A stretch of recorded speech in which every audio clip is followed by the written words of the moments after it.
कहमा में राम जी के जन्मा भइले हरि झुमारी। अब कहमा में बजेला बधाव खेलाव हरि झुमारी। अब कहमा में बजेला बधाव खेलाव हरि झुमारी।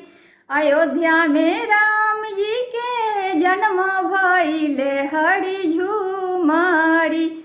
अब मिथिला में बजेला बधाव खेलाव हरि झुमारी। अब मिथिला में बजेला बधाव खेलाव हरि झुमारी। केही लुटावले अनधन सोनमा हरि झुमारी। अब केही लुटावे गलेहार खेलाव हरि झुमारी। अब केही लुटावे गलेहार खेलाव हरि झुमारी। दशरथ लुटावले अनधन सोनमा हरि झुमारी।